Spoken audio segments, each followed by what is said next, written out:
이번 영상에서는 2012년 출간된 참치 백과사전을 여러분께 소개하려고 합니다. 출판사는 일식조리기술원이고요. 저자는 저 김영호입니다. 이 도서는 약 1년 6개월 정도의 제작기간이 소요되었는데요. 여러 전문가분들의 인터뷰, 참치 하역 항구 방문, 참치 공장 방문 등을 하였고, 그리고 모든 참치 종류를 구매해서 부위에 따라 나누고 손질하여 촬영하는 등 생각보다 쉽지는 않았습니다. 이 도서는 초반 2,000권을 제작하여 1년 정도 지나 모두 판매되었고, 현재는 절판되어 있으며 중고 사이트에선 정가 4만원인 이 도서가 약 10만원에 거래되고 있는 것으로 알고 있습니다. 추가 제작도 고려해 보았으나 제작에 소요되는 금액은 큰데 반해 수익이 너무 어려워 아직 제 인생은 결정하지 못하고 있습니다. 이 도서는 절판되어 있지만 아직 종종 찾는 분들이 있어 유튜브를 통해 공개하려고 하고 몇 편으로 제작될지 모르겠으나 오늘은 첫 영상으로 참치가 무엇인지, 어떻게 부위를 나누는지, 가공 공정의 명칭과 어익 방법 등을 소개해 드리도록 하겠습니다. 참치는 대양의 항해자 또는 바다의 포르쉐라는 별칭이 있을 정도로 태어나서 죽을 때까지 심지어 밤에도 유영을 계속하는데, 이는 아가미를 여닫는 기능이 없어서 헤엄을 쳐서 물을 빨아들여야만 산소가 계속 공급되기 때문이라고 합니다. 보통 시속 100km에서 마린류는 140km 정도의 속도를 자랑한다고 하고, 이 마린류는 새치를 가리키는 것이죠. 맛, 모양, 영양성이 있어서 타어종을 능가해서 바다의 귀족이라고 불리기도 한답니다. 상업적으로 유통되는 다랑어와 새치류가 각각 5가지 정도 되고요.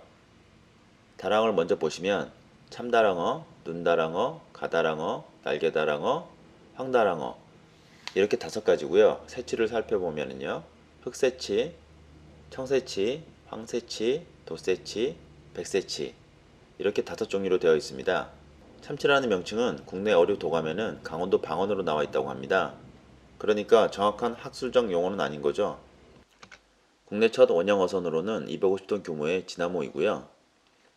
이승만 대통령이 남쪽으로 향하라는 의미로 직접 진화모라는 이름을 지어줬다고 합니다.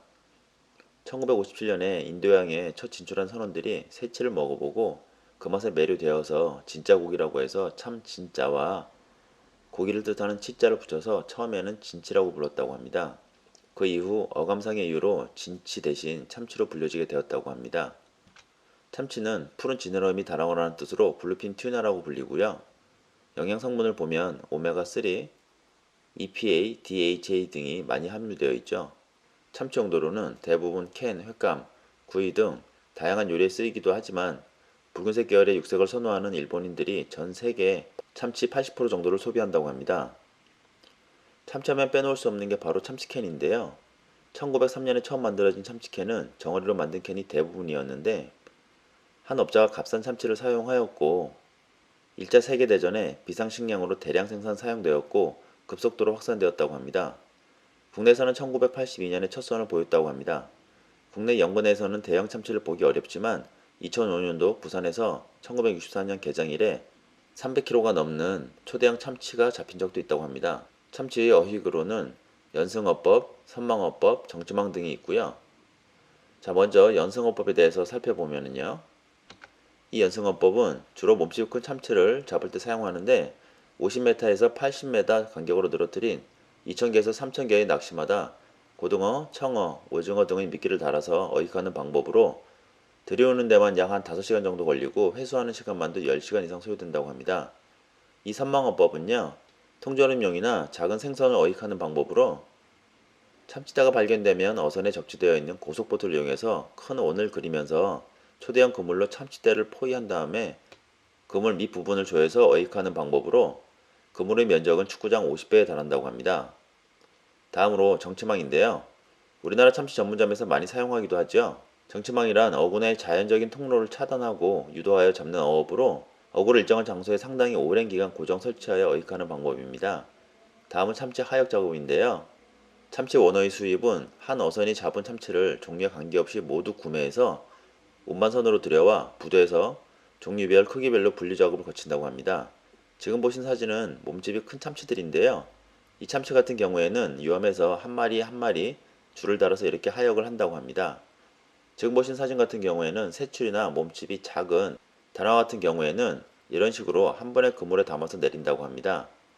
이렇게 내려진 참치들을 분리하는 작업이고요. 뒤쪽에 찹차들이 쭉 서 있는데요. 뒤쪽에 냉동 탑차를 대기해 놓고 생선 종류에 따라서 분리한다고 합니다. 이 분리된 참치는 이렇게 참치 공장으로 옮겨지게 되는데요. 이 참치 내부 같은 경우에는 온도가 마이너스 60도 정도 돼서 안에 내부를 찍으려고 카메라를 가지고 들어갔는데 카메라가 바로 얼어버려서 선명한 사진을 구하지는 못했습니다. 감사하게도 이쪽에 책임자 되시는 분께서 냉동 창고에서 다 꺼내서 하나씩 촬영할 수 있게 해주셨습니다. 자, 다음은 참치 부위별 명칭인데요. 자, 그림을 보시면 1번으로 표기한 곳이 머리, 2번이 목살, 3번이 뱃살로 표기되어 있습니다. 4번 등살 같은 경우에는요, 참치를 잘라서 단면으로 봤을 때 여기 4번에 속하는 거고요.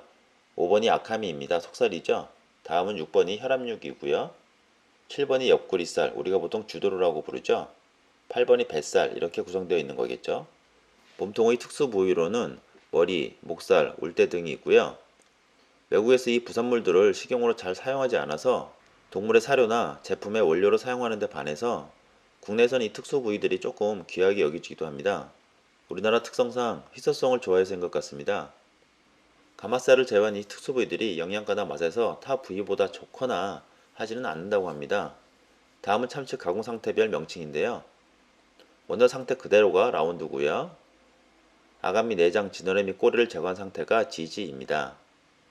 그리고 지지에서 머리를 제거한 상태가 드레스, 필렛은 드레스에서 2등분해서 뼈를 제거한 상태를 말하는 거고요. 위와 같은 사진 단면이 좌우 양쪽으로 두 쪽이 나오는 것이죠. 쉽게 말해서 세장뜨기라고 생각하시면 될 것 같습니다. 다음은 로인인데요. 필렛에서 2등분한 상태, 그러니까 5장 뜨기한 걸로 보시면 될 것 같고요. 다음은 블럭입니다. 로인에서 가로, 세로 3, 4등분한 상태를 말하는 거고요. 다음은 스타이크라고 해서요. 블럭에서 횟감, 초밥용으로 사용하기 편리하도록 일정한 길이의 기준으로 절단한 상태를 말하는 것입니다. 블록 재단 시 명칭을 살펴보면요. 1번이 등블록 상이고요. 2번이 등블록 중, 3번이 등블록 하, 꼬리 쪽이죠. 4번이 배블록 상이고요. 이 부분을 오토로라고 하죠. 5번이 배블록 중, 토로라고 합니다. 다음은 6번 배블록 하인데요. 6번 배블록 같은 경우에는 뱃살이 아닌데도 불구하고 등 외라고 해서 뱃살과 비슷하게 취급하는 그런 경향도 있습니다. 자, 이렇게 해서 첫 시간으로는 다량어 종류, 채취 종류와 어획 방법, 그리고 블록 재단의 명칭 등을 알아보았습니다. 다음 영상에서는 참치 해동법과 가짜 참치 사건을 일으킨 기름치와 만다이부터 시작해서 또 이어가도록 하겠습니다. 감사합니다.